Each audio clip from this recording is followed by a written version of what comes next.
จตุสุกิเจสุอิธานิสุริยาโลกัสสะอภิตายาปฏิปากิจังนันติอปรานิตินิภิกขุหิสนันเตหิเวอรามิเกหิติภิกขุหิติกตานิปรินิติตานิโหนติสันทาหารนาปวารณาอาหารนานิปานาอิมิสังสิมยังอัฏฐปัสสังมิสยิตวานิสินานังภิกขุนังอภาวโตนัตถิอุตุขานังนามาอิตกังอติกันตังอิตกังอาวาสิตันติวะอุตุจิขานังอุตุนิธาปนาสัสนิเหมันตาหิมาวัสสะนานังวาเสนาตินิมนติอายังวัสสะโนโตอัมสมินจาอุตุมหิสัตตาจาอุโปสถาเยกัจจาภวารัตนาอิมินาปักเขนาเอกาภวารัตนาสัมปัตตาปัญจอุโปสถาอติกันตาทเวจาอุโปสถาอวาสิทธาอิติเอวังสัพเพหิอายสมันเตหิอุตุขานังทะเลตปังเอวังภิกขุกัตนานามาอิมัสสมิงปวารณเคปวารณัฏฐายาสันนิปติตาภิกขุเอตกาติภิกขุนางกนนาอิมัสสมิงปนาปวารณเคเอกุณาสตังภิกขุ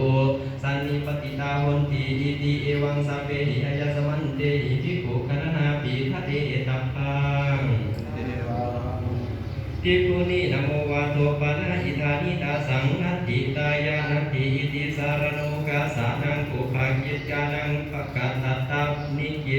นิกะละโนกาสนังปุภากิจจานังภกติยาปรินิติตตาเอวันตังโนวิทังปุภากิจจังปรินิติตังโหตินิติเตจาปุภากิจเจสัจเจโสติวโสจตุตสีปนาราสีสามัคคียามัญญาตโรยถาสาปวารณายาวาติกาจาภิกขุกัมมปัตตาสังฆปวารณารัฐาปัญจวาตโตวาอติเรกปกาตตาปรสิกังนาปันนาสังเกนวาอนุกิตาเตจาโกหัตถปัสสังอวิสหิตวาเอกาสีมยังกิตาเตสัญจาวิการโภสนาจิวเสนาวัตถุสภากาปฏิโยเจนะวิสันติเตสัญจาหัตถปาเสหัตถปาสโตภหิกรณาวาเสนาวัสเสตโภโคจิวัสสนิยาภูขโรเจนะติเอวันตังปวารณกัมมังอิเมหิจตุหิราคานิหิสังฆิตังปตากันตังนามะโหติกตุงยุตตรูปังปวารณกัมมัสสะปัตตากันรัตตังวิธิตวาอิธานิกริยามานาปวารณาสังเขนะอนุมานิตัพพังนะโมตัสสะภะคะวะโตอะระหะโตสัมมาสัมพุทธัสสะนะโมตัสสะภะคะวะโตอะระหะโตสัมมาสัมพุทธัสสะนะโมตัสสะภะคะวะโตอะระหะโตสัมมาสัมพุทธัสสะสุนาตุเมพันเตสังโฆอัสสะปวารณากรรมอัสสะปวารณาปนาราสียติสังฆสะปตากันดังสังโฆเทวจิกังปวาร